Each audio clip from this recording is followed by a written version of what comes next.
नमस्कार बच्चों, आज की कक्षा में आपका स्वागत है। आज हम पढ़ने जा रहे हैं वाच्य।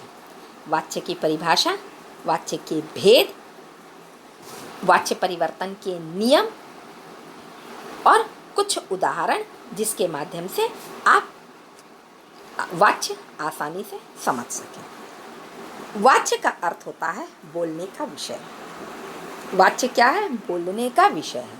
अतः क्रिया के जिस रूप से पता चले कि वाक्य में क्रिया द्वारा किए गए विधान का विषय कर्ता है, कर्म है, भाव है, उसे हम वाच्य कहते हैं। अब यहाँ पे बताया जा रहा है कि जब हम जो वाच्य का जो है उसमें बोलने का जो विषय है, मुख्य रूप से जो बोलने का विषय है उसके बारे में, कर्ता के बारे में, कर्म के बारे में और भाव, उस व्यक्ति के द्वारा किए जाने वाले काम के माध्यम से जो भाव उत्पन्न होता है उसे यहाँ पर हम जो है वाच्य के अंतर्गत रखते हैं।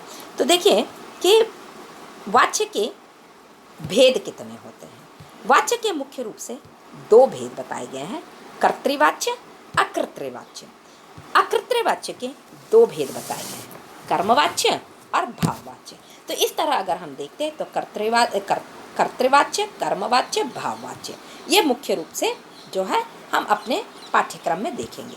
तो अब देखिए कर्तृवाच्य किसे कहते हैं। इसमें कथन का केंद्र कर्ता होता है, जो मुख्य जिसके बारे में हम बात करते हैं वो कर्ता ही होता है। कर्म गौण होता है। कर्तृवाच्य में क्रिया अकर्मक भी हो सकती है और सकर्मक भी। यहाँ पे जो कर्ता है उसको प्रमुखता दी जाती है, उसके द्वारा किए गए काम को ही जो है मुख्य स्थान दिया जाता है। जैसे मैंने गाना गाया, राजीव पुस्तक पढ़ता है। यहाँ पर जो है दोनों रूप में हमने देखा है कि इन दोनों वाक्यों में जो है कर्ता ही वाक्य का केंद्र बिंदु है। ओके, कर्ता ही जो है यहाँ पर केंद्र बिंदु पाया जा रहा है। तो इस तरह जो है ये है कर्तृवाच्य। अब आ जाइए कर्मवाच्य किसे कहते हैं। अकर्तृवाच्य के जो दो भेद हैं, कर्मवाच्य और भाववाच्य, उसके बारे में अब हम जानकारी लेते हैं। जिन वाक्यों में कर्ता गौण या लुप्त होता है, गौण या लुप्त यानी ज़्यादा इम्पोर्टेंस उसे नहीं दिया जाता है, और लुप्त होता है, लुप्त होता है मतलब गायब होता है, छिपा हुआ होता है। और इसके दो भेद होते हैं, कर्मवाच्य और भाववाच्य। अब आ जाइए हम देखते हैं कि कर्मवाच्य किसे कहते हैं। जिन वाक्यों में केंद्र बिंदु कर्ता ना होकर कर्म हो उसे जो है हम कर्मवाच्य कहते हैं। यहाँ पर क्या बताया जा रहा है, जिन वाक्यों में कर्म केंद्र बिंदु कर्ता ना होकर कर्म होता है, कर्म मतलब उसके द्वारा किए जाने वाला काम ही प्रमुख होता है, और उसके साथ से द्वारा का प्रयोग होता है, तो हम उसे क्या कहते हैं, कर्मवाच्य कहते हैं। यहाँ पे प्रमुख रूप से जो है हमें कर्म पर ही ध्यान देना है, कर्म पर ही हमें ध्यान देना है कि जो भी उसके द्वारा काम किए जा रहा है उसे जो है हमें प्रमुखता देनी है। तो उदाहरण के लिए देखिए, रीमा द्वारा चित्र बनाया जाता है। रीमा से काम हो रहा है, क्या काम हो रहा है, चित्र बनाने का, कि रीमा ने चित्र बनाया। उसी से मुझसे पत्र लिखा गया, मेरे द्वारा जो है पत्र लिखा गया।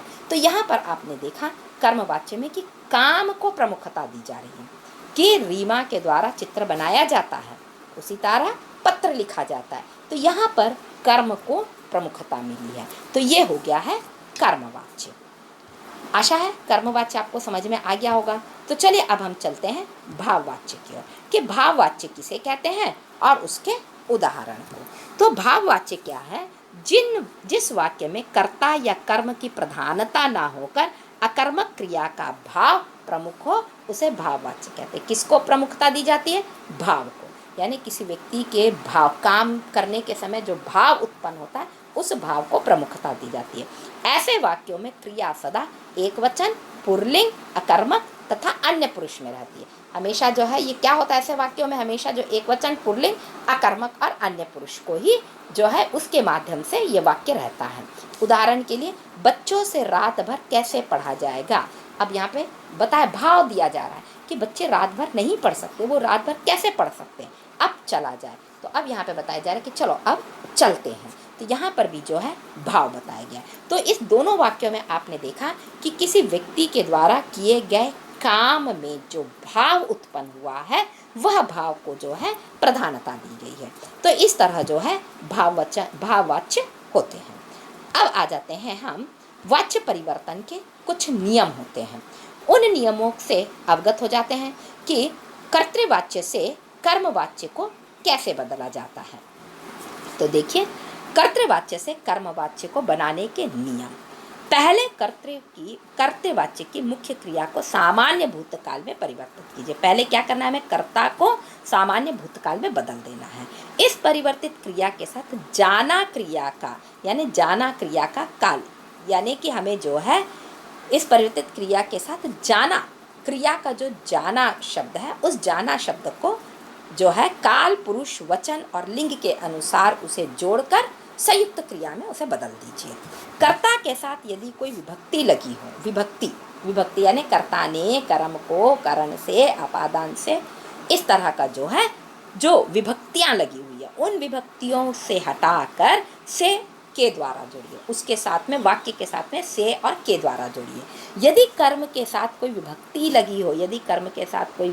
लगी हो तो उसे हटा दीजिए। अगर कोई विभक्ति लगी हुई हो तो उसे हटा दीजिए और हटाकर जो है उसे से और के द्वारा लगाकर उस वाक्य को परिवर्तित कीजिए। तो देखिए, जैसे कुछ उदाहरण दिए जा रहे हैं। उदाहरण में बताया जा रहा है कि कर्तृवाच्य से कर्मवाच्य को कैसे बदला जाता है। तो यहाँ पर है कि मैंने आपको कुछ उदाहरण दिया है जिससे कि आप आसानी से इसे समझ सकोगे। तो कैसे दिया जा रहा है, देखिए, कर्तृवाच्य से कर्मवाच्य बदलने के लिए, मैंने पत्र लिखा, मुझसे पत्र लिखा गया, नानी कहानी सुनाएगी, नानी द्वारा कहानी सुनाई जाएगी, हिरण दौड़ता है, हिरण से दौड़ा जाता है, लड़का पत्र लिखता है, लड़के द्वारा पत्र लिखा जाता है, करीम पतंग उड़ा रहा है, करीम द्वारा पतंग उड़ाई जा रही है। तो देखिए, आपने यहाँ पर देखा है कि जैसे यहाँ पर जहाँ जहाँ पर भी विभक्ति लगी है, उस विभक्ति को हटाकर हमने से और द्वारा लगाकर उसे परिवर्तित कर दिया है। तो इस तरह से जो है कर्तृवाच्य से कर्मवाच्य को बदला जाता है। अब हम देखेंगे अन्य उदाहरण और देखेंगे कि किस तरह से कर्तृ से भाववाच्य को बदलने के नियम होते हैं। उन नियमों को भी हम जान लें तो फिर आपको जो है बड़ी आसानी से आप अपने वाक्य को परिवर्तित कर सकते हैं। तो कर्ता के आगे, यहाँ पे कर्तृवाच्य से भाववाच्य के बदलने के लिए कर्ता के आगे से अथवा के द्वारा लगाए, यानी कर्ता जो भी काम करने वाला उसके आगे से या के द्वारा लगाए।